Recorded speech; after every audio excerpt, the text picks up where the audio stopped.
പരിശുദ്ധ പരമ ദിവ്യകാരുണ്യത്തിന് എന്നേരവും ആരാധനയും സ്തുതിയും പുകഴ്ചയും ഉണ്ടായിരിക്കട്ടെ. പരിശുദ്ധ പരമ ദിവ്യകാരുണ്യത്തിന് എന്നേരവും ആരാധനയും സ്തുതിയും പുകഴ്ചയും ഉണ്ടായിരിക്കട്ടെ.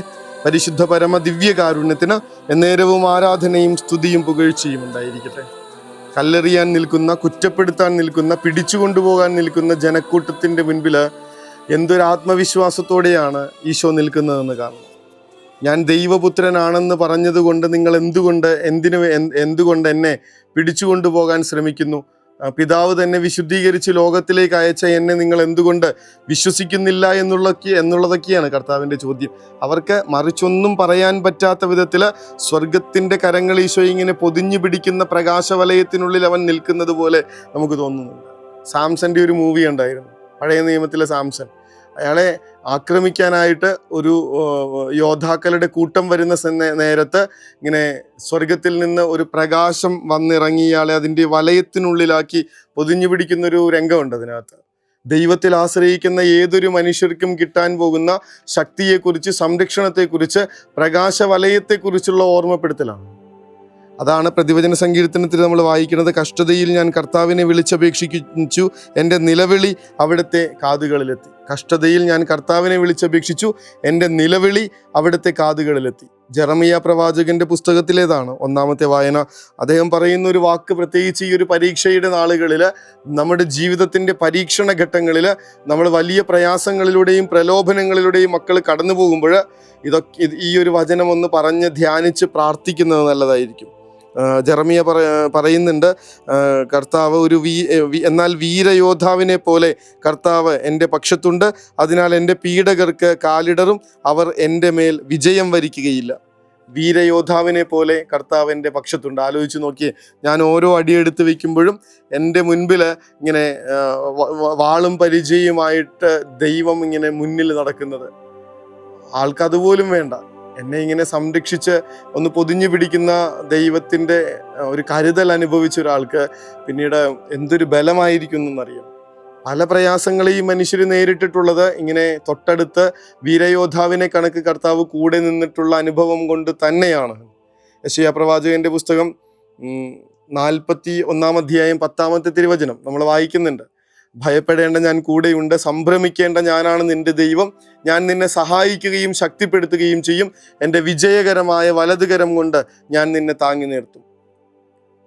വീരയോദ്ധാവിനെ പോലെ കർത്താവ് എൻ്റെ പക്ഷത്തുണ്ട്, അതിനാൽ എൻ്റെ പീഡകർക്ക് കാലിടറും, അവർ എൻ്റെ മേൽ വിജയം വരിക്കുകയില്ല. കർത്താവ് പറയുന്ന കാര്യമാണ്. ജോഷുവ ഇങ്ങനെ മനസ്സ് മടുത്ത് നിൽക്കുന്ന നേരത്താണ് ഇത്രയും വലിയൊരു ജനക്കൂട്ടത്തെ കണ്ടിട്ട് ഈ വലിയ മഹാജനക്കൂട്ടത്തെ എങ്ങനെയാണ് എനിക്ക് നയിക്കാൻ പറ്റുന്നതെന്നുള്ള സങ്കടത്തോടും പ്രയാസത്തോടും പേടിയോടും കൂടെ നിൽക്കുന്ന ജോഷുവയുടെ അടുത്ത് വന്ന് കർത്താവ് പറഞ്ഞു കൊടുക്കും, ജോഷുവ നീ പേടിക്കണ്ട.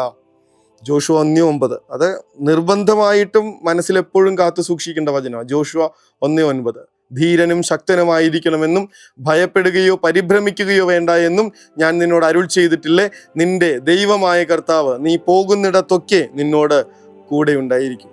ഈ ഒരു ബലത്തിലായിരുന്നു പ്രവാചകന്മാരെല്ലാവരും കരുത്തോടുകൂടെ നിലകൊണ്ടത്.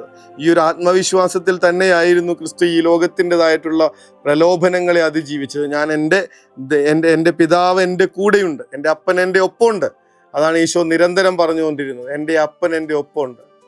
അങ്ങനെ കൂടെ നിൽക്കുന്ന ദൈവത്തിൻ്റെ കരുത്തിൽ ജീവിതം മുഴുവൻ ഇങ്ങനെ ഒരിത്തിരി പോലും മാറ്റിവെക്കാതെ മുഴുവനായി സമർപ്പിച്ചുകൊണ്ട് ജീവിക്കുമ്പോൾ നമുക്കത് മനസ്സിലാകും, നമ്മളല്ല പ്രവർത്തിച്ചു കൊണ്ടിരിക്കുന്നത്.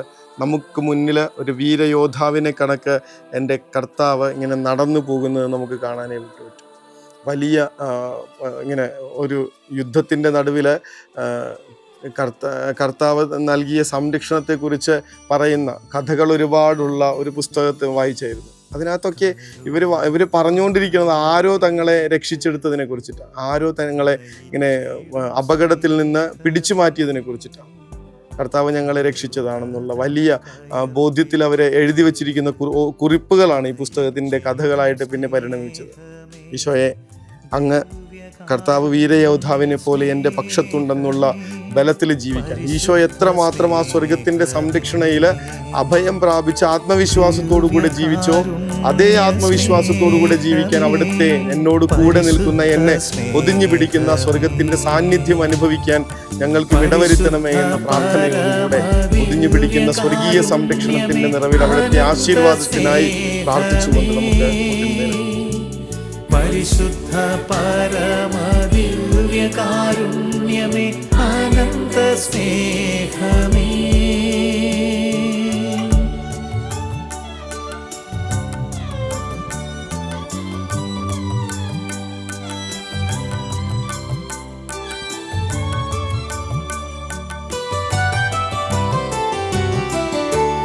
ആഴി തന്നഗാധത്തേക്കാൾ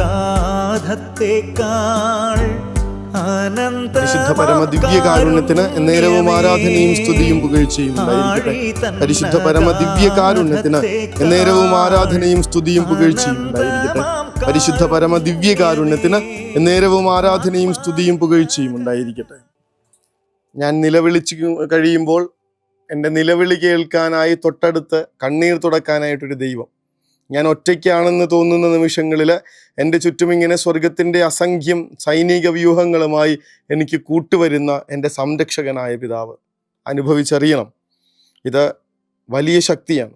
ഒരാളെ മുന്നോട്ട് നടക്കാനും ഇനി അങ്ങോട്ട് ജീവിക്കാനും പ്രേരിപ്പിക്കുന്ന തോന്നലാണത്. വെറും തോന്നലല്ല, അത് നമ്മുടെ അനുഭവമായിട്ട് മാറുന്നിടത്ത് നമ്മൾ ഈ ലോകത്തെ വിജയിക്കും, കരുത്തുള്ളവരായിട്ട് മാറും. ഈശോ അനുഗ്രഹിക്കട്ടെ. കരുണ തൻ കയർ പിടിച്ച് നയിച്ചിടും സ്നേഹമേ, ദിവ്യകാരുണ്യ സ്നേഹമേ, പരിശുദ്ധ സ്നേഹമേ,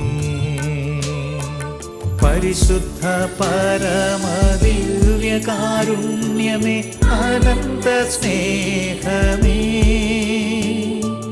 പരിശുദ്ധ പരമ ദിവ്യകാരുണ്യമേ, അനന്ത സ്നേഹമേ.